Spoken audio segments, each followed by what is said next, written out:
Hello everyone, this is Eddie Britt, and I am here today to show you how to take a fraction and break it up into an easier fraction or multiple fractions, and that is by the process of partial fraction decomposition. I have scoured the internet for the very best examples that I could possibly find to show you how to do this. And here's what I'm talking about.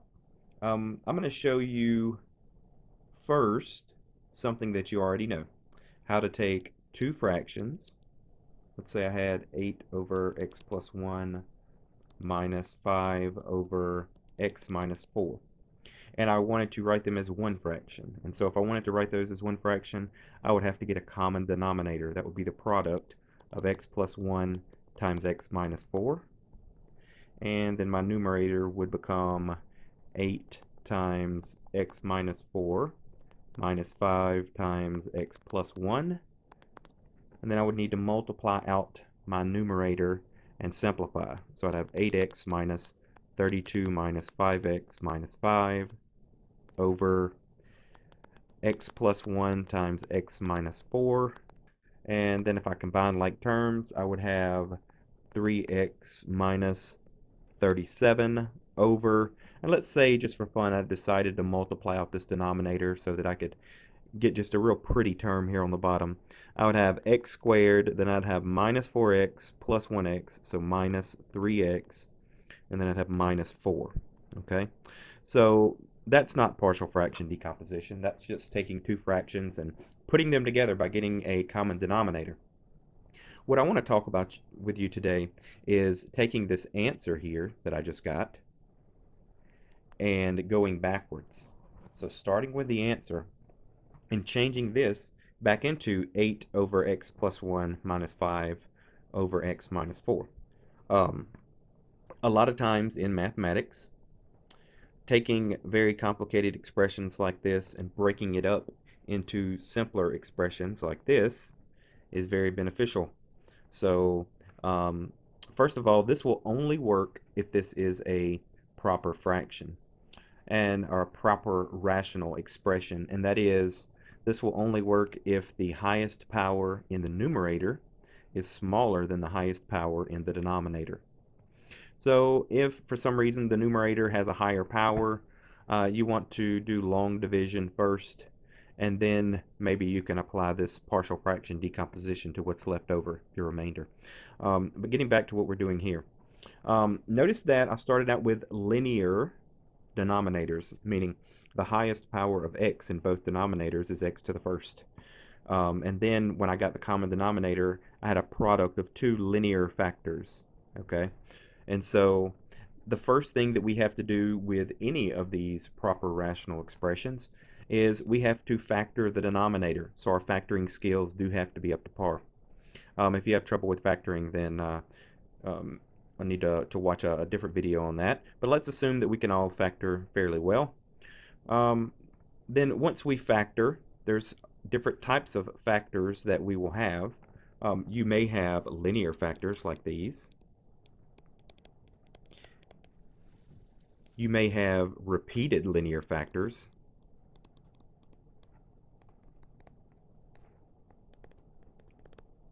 And that would be a factor something like x plus 1 squared. That's a repeated linear factor. So that'll be a separate case. We'll have to do something a little different for that than we will for linear factors. We may have a quadratic factor.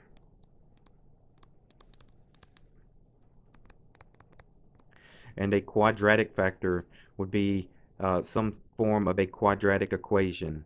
Maybe it's x squared plus 5x plus 17. Maybe that's our quadratic factor. Or maybe it's something as simple as maybe x squared plus 3. That's a quadratic factor. Or we could have a repeated quadratic factor.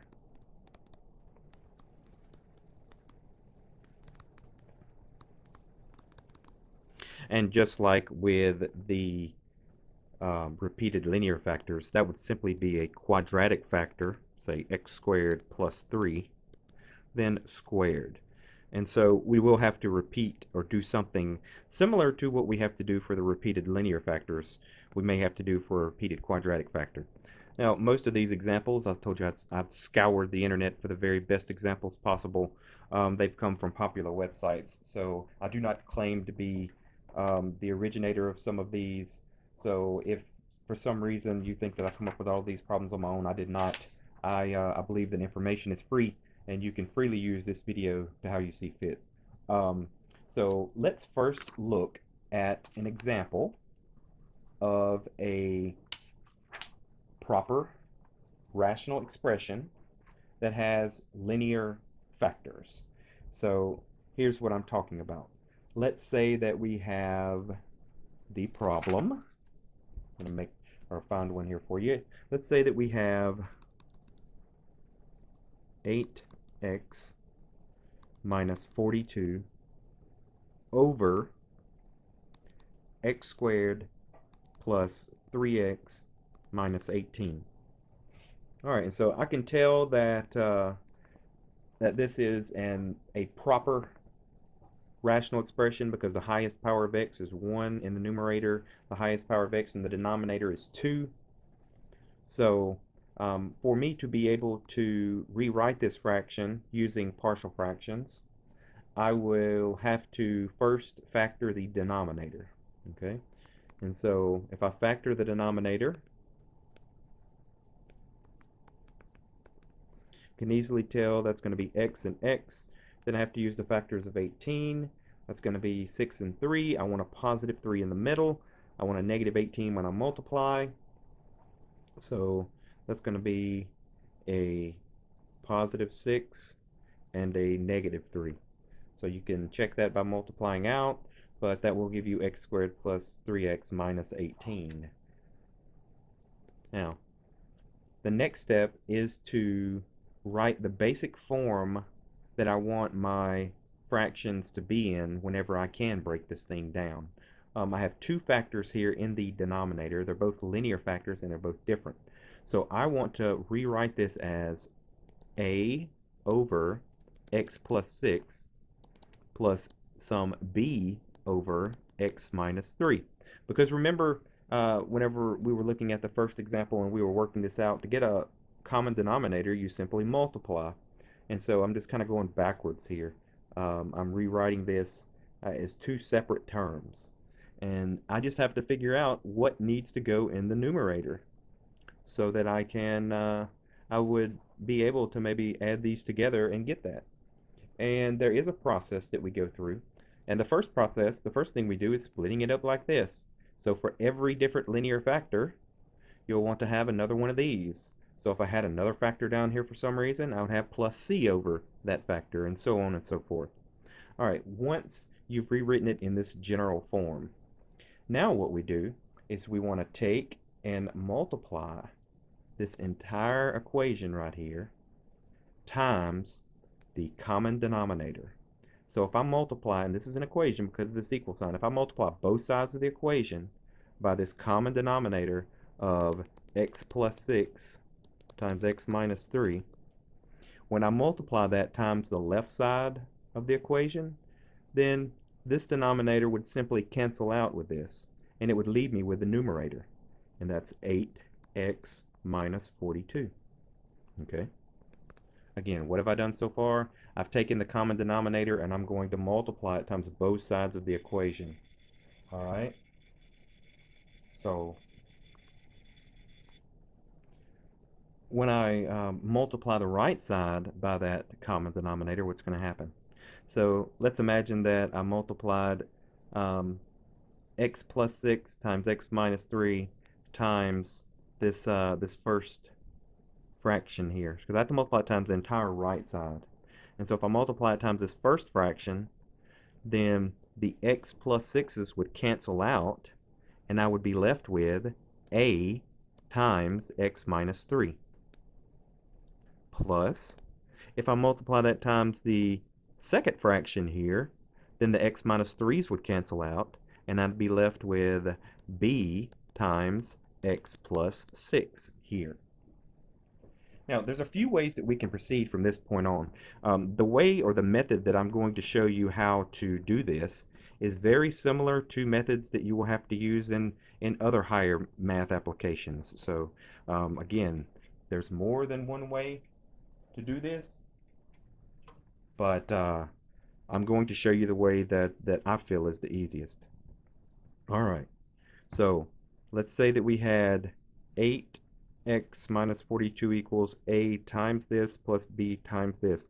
The next step is going to be to distribute this a to everything and to distribute this b to everything. All right, so 8x minus 42 is equal to ax minus 3a plus bx plus 6b. All right, so now what I want to do is I want to take the right side and I want to group the like terms. I have two x terms. I have an ax and a bx, so ax plus bx. And then I have two constant terms. I have a negative 3a and I have a positive 6b. All right, and that has to be equal to the left side of the equation. So now, I can rewrite these first two terms by factoring an x out of those two. So I'm going to write the coefficients in front so you can see what I'm going to do now. This would be a plus b times x. I'm just writing the x second. I could really distribute that back in. And so these two are the same thing.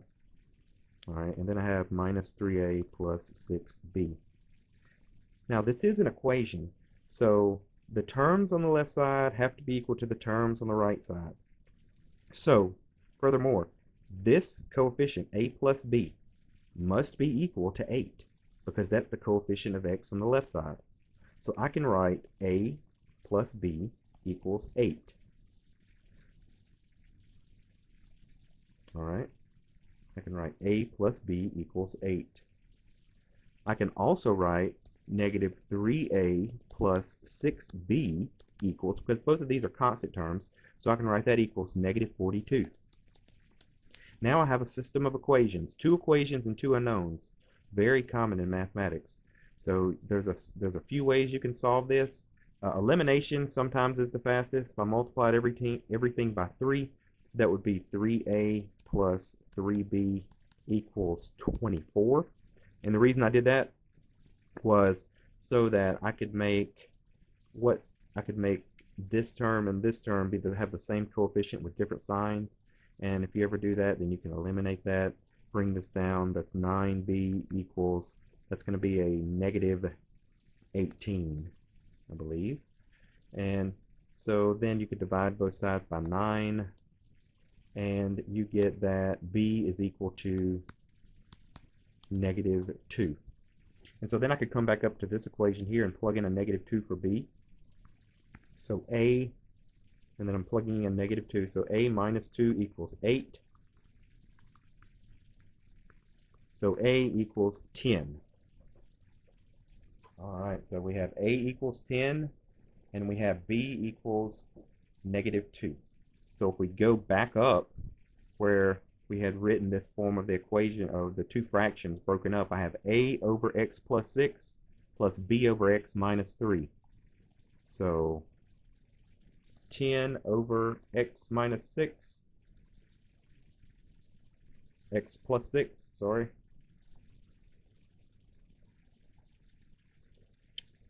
plus, or since that's a negative 2, you could say minus 2 over x minus 3. So that fraction that I started with at 8x, let's see, no. Yes, 8x minus 42 over x squared plus 3x minus 18. That is the same thing as 10 over x plus 6 minus 2 over x minus 3. All right. Let's take a look at another problem. Let's look at this one. 9 minus 9x over 2x squared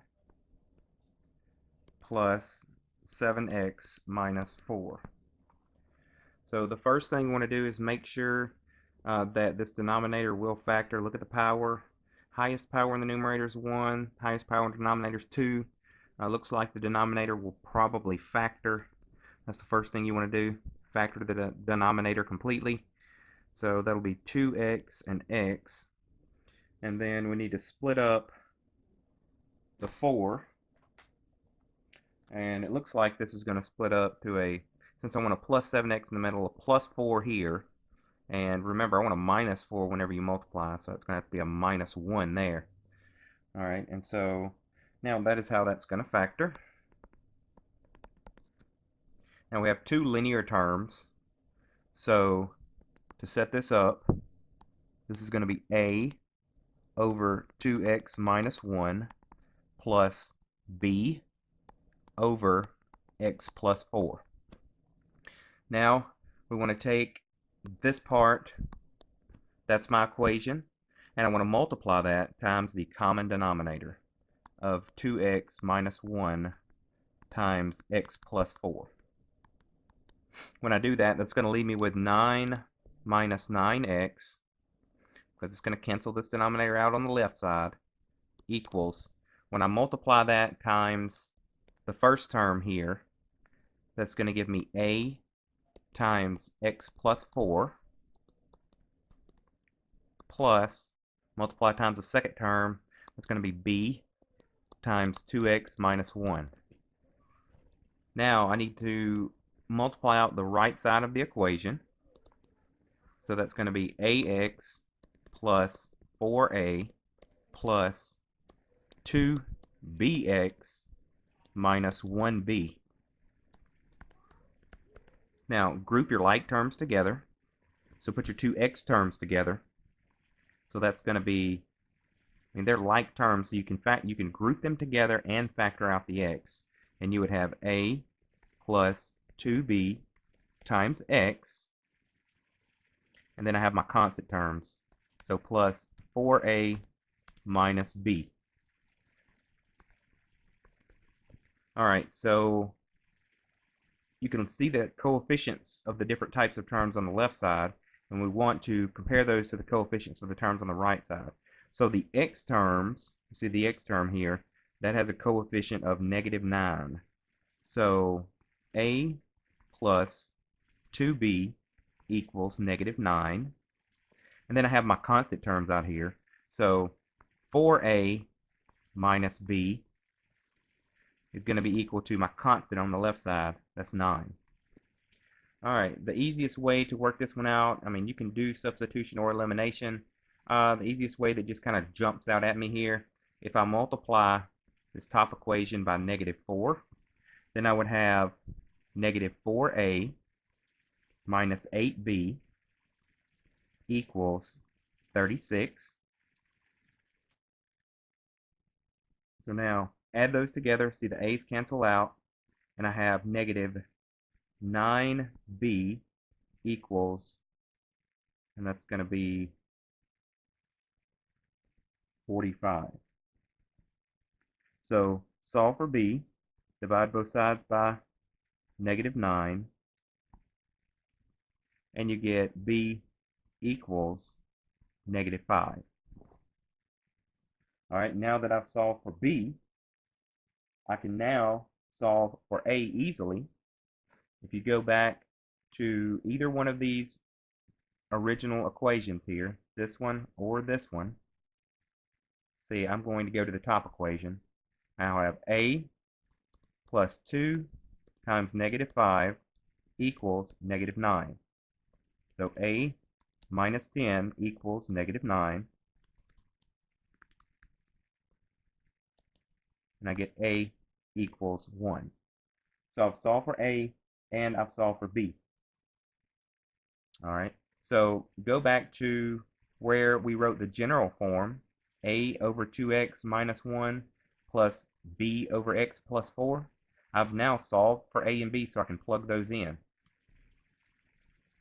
All right, so this fraction that I started with, 9 minus 9x over 2x squared plus 7x minus 4 is equal to 1 over 2x minus 1 minus 5 over x plus 4. I solve for a, and I plug that in here. I solve for b, it was negative 5, so I put minus 5 here. All right. So those two examples were both examples with linear factors. Now, I told you that we have a case of repeated linear factors. And that happens whenever you have one of the factors repeated. For example, let's say that I had this fraction here, 4x squared over x minus 1 times x minus 2 squared. So I have a linear factor that's repeated. It's squared. The way that I have to set that up is a over x minus 1 plus b over x minus 2 plus c over x minus 2 squared. So when you have a repeated linear factor, remember how many powers, if this would have been cubed, I would have to do a squared, and then I would have to do a plus d over x minus 2 cubed. So whenever you have more than one, you have to account for each one. All right. So now we're going to do the same thing that we did before. We're going to take and multiply the entire equation by x minus 1 times x minus 2 squared. And when you do that, that's going to cancel this denominator out, and that's going to leave you with 4x squared, all right, equals, now say that times each one of the fractions on the right side of the equation. So I'm going to have a times x minus 2 squared, because the x minus 1s would cancel out, plus b times, that's going to cancel one of the x minus 2's out, and that's going to leave you with x minus 1 times x minus 2. See, one of those cancels one of those out. And then with the third term here, when you multiply it in, the x minus 2 squares, they cancel out and just leave you with the x minus 1. So that's going to be plus c times x minus 1. All right. So now we have to start working out the right side and doing a little simplifying. So let's see. That's going to write x minus 2 times x minus 2. That's going to be x squared minus 4x plus 4 plus, I'm going to have b times, it's going to be x squared. That's going to be minus 2x minus 1x, so minus 3x plus 2. All right, plus, I can go ahead and multiply that in if you want. You can do it now, you can do it later. That's cx minus c. All right, so I need to multiply this an times everything, so I'm going to have ax squared minus 4ax plus 4a plus, it's going to be bx squared minus 3bx plus 2b plus cx minus c. All right, and all of that is equal to 4x squared. You may wonder how. I'll show you how. All right, so we need to group our like terms together. All right, so let's see how many x squared terms we have. We have an ax squared and we have a bx squared. So I can write, just look at the coefficients, 1a and then plus 1b times x squared. Now let's look at the x terms. I have negative 4ax, I have negative 3bx, and I have plus cx. So I need to group all of those coefficients together. So I'm just going to put plus, and then parentheses, I have a negative 4a minus 3b plus c times x. That's just the coefficients. I took the coefficients from each one. I put it in this parentheses here. All right. So now that was my x squared terms. That was my x terms. Now my constant terms. So plus, I have 4a plus 2b minus c. All right. So now I have three equations that I can write down. And here's where they come from. We know that the x squared term on the left side has a 4 in front of it, and the x squared term on the right side has an a plus b in front of it. So we can write a plus b must be equal to 4. All right. I do not have an x term on the left side of the equation. So what that means is all of the coefficients here, negative 4a minus 3b plus c must be equal to 0. All right. And then the same with my constants here. 4a plus 2b minus c, there's no constant on the left side, so it must be equal to 0 as well. All right, so we're going to have to do a little tricky business here to solve these equations, because I don't have anything I can just solve for right away. So what you want to do, you have one equation in terms of a and b, you have one equation in terms of a, b, and c, and then you have another equation in terms of a, b, and c. Well, the thing with a system of equations is if you have three unknowns, you need to have three equations and three unknowns. So there are a couple of different ways to do this, but the easiest way to me seems to just take here and solve for a in this first equation. So if I do that, then I'll have a equals 4 minus b. And so in my other two equations where I have an a, I can plug this 4 minus b in. All right, let's see what that gives me. So I have negative 4 times 4 minus b minus 3b plus c equals 0. And 4 times 4 minus b plus 2b minus c equals 0. So if I do that, I've eliminated the a from two of those equations. And after I distribute here and I combine like terms, I'll have two equations that have b and c in both of them. So this is negative 16 plus 4b. Then I'm going to have minus 3b plus c equals 0. And 16 minus 4b plus 2b minus c equals 0. All right. So combine like terms and move your constant over to the right side of the equation, and you'll have 1b plus c equals 16.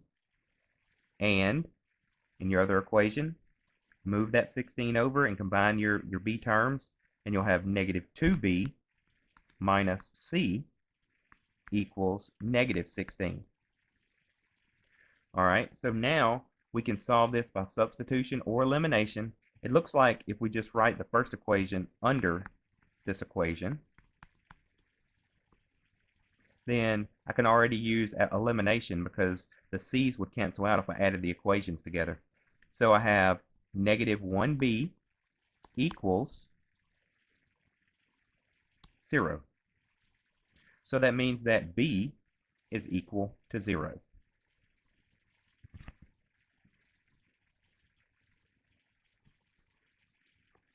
So if b equals 0, c is equal to 16. And if b equals 0, then a is equal to 4. All right, so let's look back where we wrote down the equations or the fractions that we want in this form here. So I found out that b equals 0. So this term is going to go away. We found a to be equal to 4. So I'm going to put a 4 right here. And we found c equal to 16. So I'm going to put a 16 right here. All right. So my original fraction was 4x squared over x minus 1 times x minus 2 squared. Okay. And we said that was in the form a over x minus 1. I solved for a was 4. So 4 over x minus 1 plus, then we had b over x minus 2 to the first power, but b was equal to 0 here. So that term goes away. And then we solved for c, and we had plus c over x minus 2 squared. We solved for c and we got 16. So that's equal to plus 16. All right, and so that's how you would simplify that fraction. We take this very complicated fraction and we turn it into these two simpler fractions. And then we could do whatever we need to with those. All right, let me do one more example with repeated linear factors.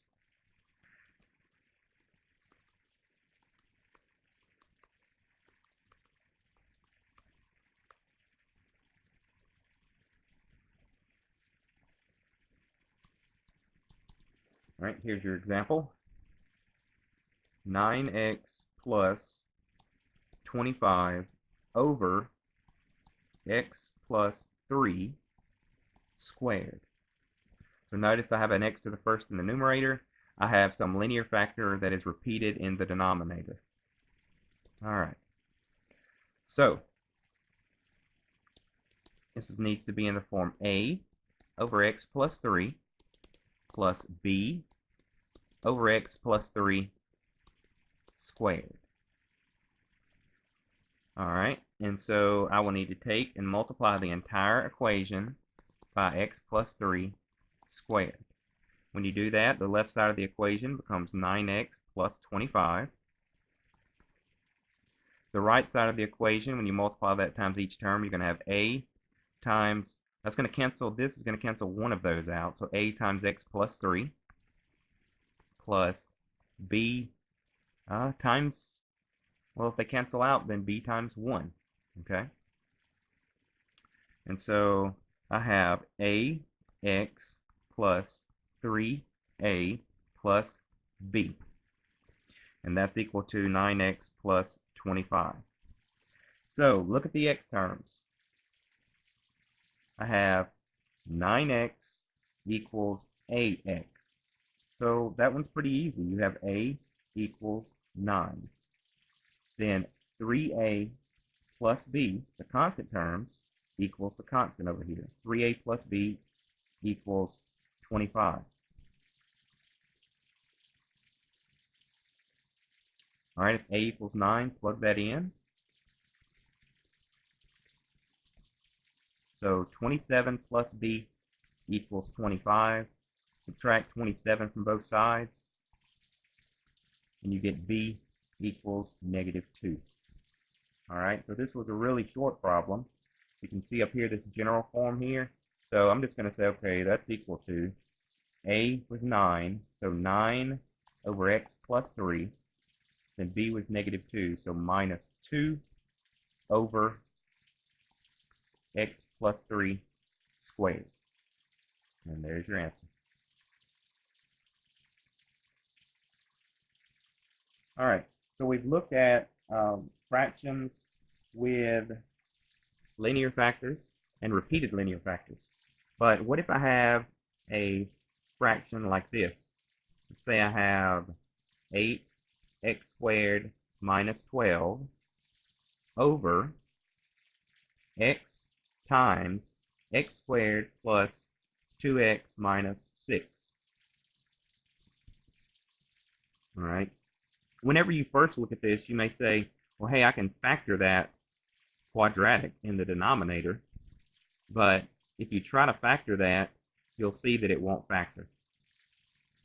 All right. So, I mean, you can try to split it apart and see what you can do, but you're not going to be able to get a positive 2x in the middle. So what you want to do is you want to say this is equal to, all right, first we have the linear term. You may not see x to the first as a linear factor, but it is. All right, so it's going to be a over x plus. Now, the form of the second fraction, this is totally different than a linear. This is a quadratic. Anytime you have any type of quadratic factor, you have to put bx plus c. bx plus c. So variable that we're trying to solve for times x plus another variable that we're trying to solve for. And that's all over x squared plus 2x minus 6.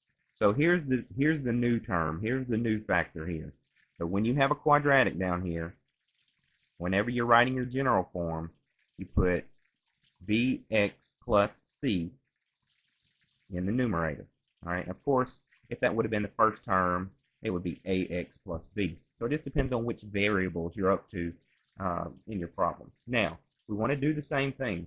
We're going to take and multiply the entire equation by that common denominator right here on the left side. So I'll say the whole thing times x squared plus 2x minus 6. Now, when I do that, when you multiply times the left side, will cancel that out and just leave you with 8x squared minus 12. Now, when you multiply that times the right side, remember we have to multiply it times each term. When you multiply it times the first term, that's going to leave you with a times x squared plus 2x minus 6 plus, now since we have more than one term up here, when I multiply the common denominator times the second fraction, that's going to leave me with bx plus c. Since there's more than one term, I have to put it in the parentheses, and then this just leaves me here, those quadratics cancel out, and I just have an x. All right, so let's multiply out the right side. Ax squared plus 2ax minus 6a plus, multiply in your x, and you'll have bx squared plus cx. All right, and remember, all of this is equal to the left side of the equation. Group your x squared terms. Look at just the coefficients. So you have a plus b times x squared. Now your x terms have a 2ax and a cx. So it's going to be plus 2a plus c times x. And then look for your constant terms. I only have one constant term here, and that's minus 6a. There are no just b's by themselves. There are no c's by themselves. All right, now let's look at the left side of the equation. 8x squared minus 12. So the x squared terms, its coefficients equal to 8. So I have a plus b equals 8. Why a plus b? Because that's what's in front of the x squared on the right side. Now, I don't have any x terms on the left side, so my x terms on the right side, the 2a plus c, that's going to be equal to 0 because there's no x term over here. Now, my constant term here, negative 12, I have one constant term. Negative 6a is going to be equal to negative 12. Now, if I look at these three equations, one of them is fairly simple. I can solve for a really easy here by dividing both sides by negative 6. And I get a equals 2. All right, now, look at your other equations. They're a and some other variable, a and some other variable. So what you want to do is just plug in a. So 2 plus b equals 8. So b equals 6. Here, plug in a 2. You have 4 plus c equals 0. So c equals negative 4. So now, if you look back at the general form of our equation up here, we've solved for a, b, and c. So this right here is equal to 2 over x plus, all right, we have bx plus c. So 6x minus 4 over x squared plus 2x minus 6. So we've taken this complex fraction here and we've changed it over by applying partial fractions. We've changed it over into these two fractions here. We're going through the same steps every time. The only thing that changes is the general form, the way that we have to set up this general side. Everything else, if you'll go back and watch this video, you notice I go through the same steps every time. Once you write down the general form, then you take the common denominator and you multiply times the entire equation. You make sure you multiply that denominator times each term. The left side will always be just the numerator left.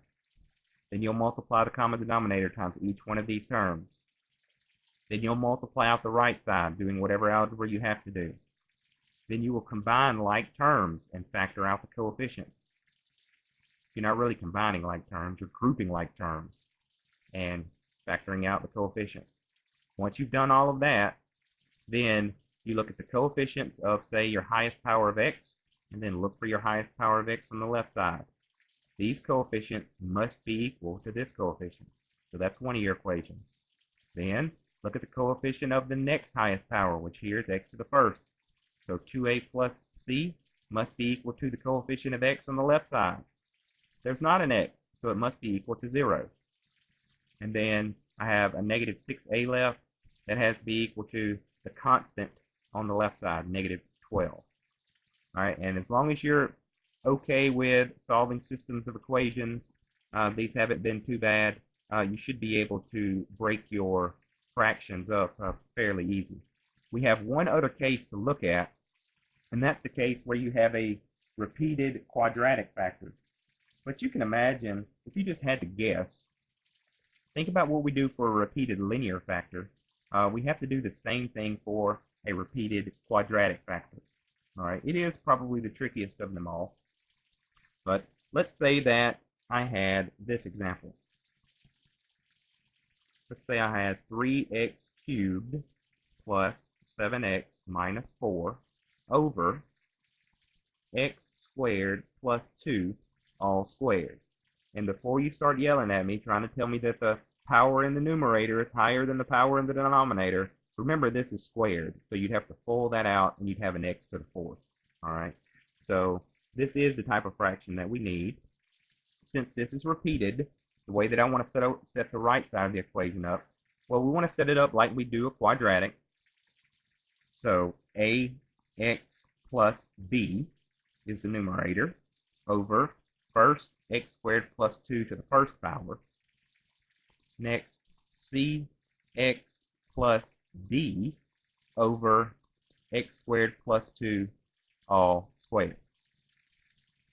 So now you want to take and multiply the entire equation by the common denominator. And the common denominator is x squared plus 2 squared. Now when you do that to the left side, that just leaves the numerator. So 3x cubed plus 7x minus 4 equals, all right, when you multiply this first term, that's going to cancel one of those out. So I have ax plus b times x squared plus 2 to the first power. All right, because it cancels one of those out. When you say this times that term, you're going to have cx plus d times 1. You can really drop those parentheses if you want to. All right. The only thing I have to do is FOIL this out. All right, so let's see what we get. We'll have ax cubed plus 2ax plus bx squared plus 2b plus cx plus d. All right, and we only have one x cubed term, so I have ax cubed. Let's write that first. Then I only have one x squared term. That's plus bx squared. Now I have two x terms, so it's going to be plus 2a plus c times x. And then look for constant terms. That'll be terms without any x. I have plus 2b plus d. All right. Now, I have an x cubed term here. I have an x cubed term here. So look, a is equal to 3. Well, that was easy enough. Now, I have an x squared term here with b. I don't have an x squared term here. So b equals 0. That one was pretty easy too. Let's look at the next. 2a plus c equals the x term, 7.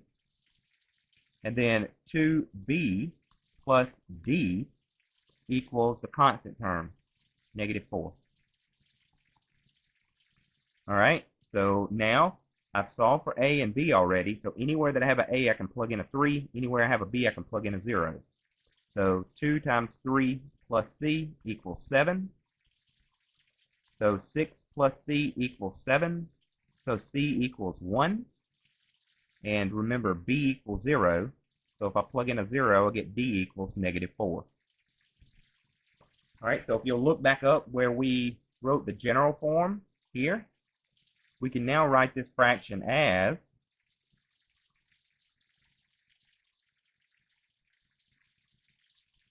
what do we have? ax plus b. Well, remember, b was 0. So 3x, you don't have to put plus 0.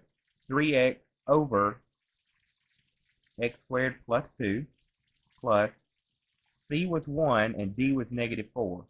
So 1x minus 4 over x squared plus 2 squared. All right, so if you have any questions, feel free to email me.